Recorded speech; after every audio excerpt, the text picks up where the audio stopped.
Number 5. Robert Parish and Bill Laimbeer.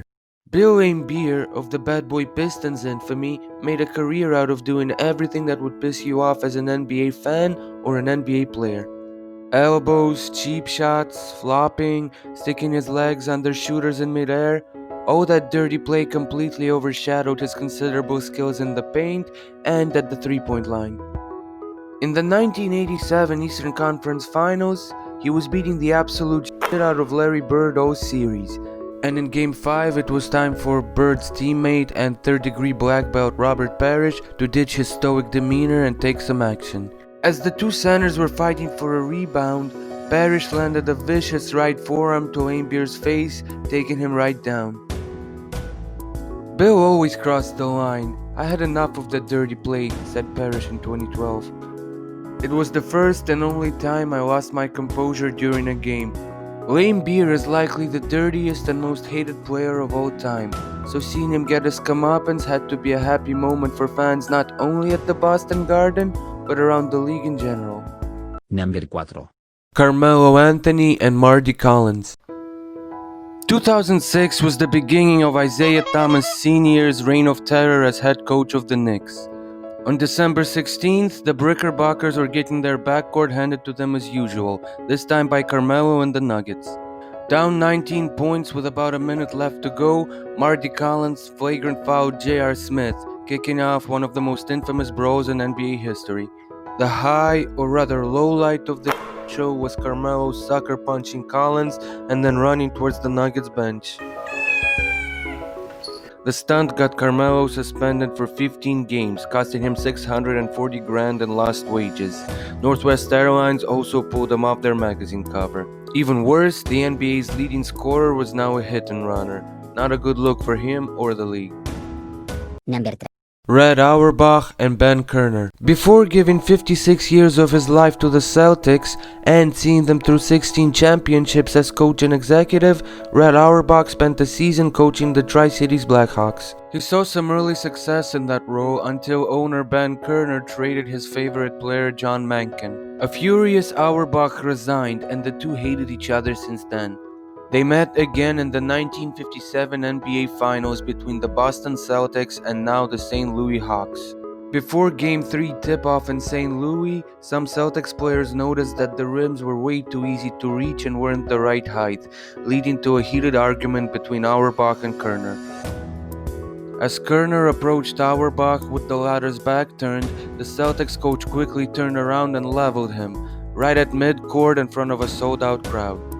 Sixth man Frank Ramsey, who took over in the Celtics Game 2 win, was out for Army Reserve duty. To make things worse, the Kiel Auditorium was known as absolute hell for road teams, where the fans would hold nothing back, especially against black players. Red's punch was seen as an act of defiance to show these fans that the Celtics would not back down. Even though that game was lost, the Celtics won the series and their first title in 7 games.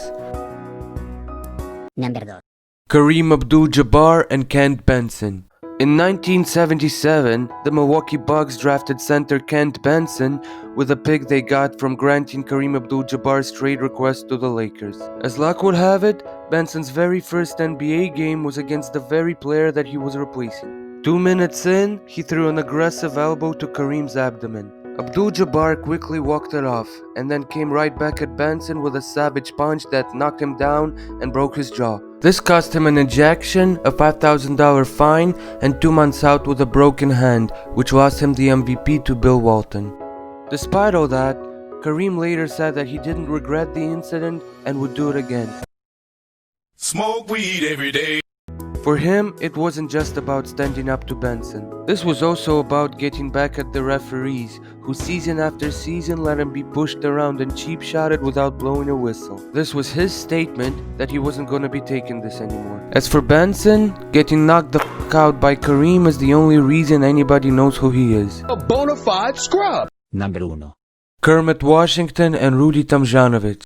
On December 9, 1977, a brawl broke out between the Rockets and the Lakers, and Rockets forward Rudy Tomjanovich rushed to help break it up. 6'8", 230-pound Kermit Washington, one of the strongest players in the league, saw a figure in the opposing team's uniform coming at him and interpreted the intent as malicious. The momentum of Washington's fist collided with the momentum of Rudy's face, knocking him right down to the floor. When he got back up, he thought a scoreboard fell on him and he could taste the spinal fluid leaking from his brain into his mouth. In addition to that, he also suffered a concussion along with a fractured skull, jaw, and nose, which left him sidelined for the next 5 months. "I didn't sleep for 3 days because I thought I might never wake up," said Tomjanovich. Even though he made a full recovery, his legacy did not, because today, he's not known as the 5-time All-Star whose jersey hangs next to Hakeem, Clyde Drexler, and Moses Malone's at the Toyota Center.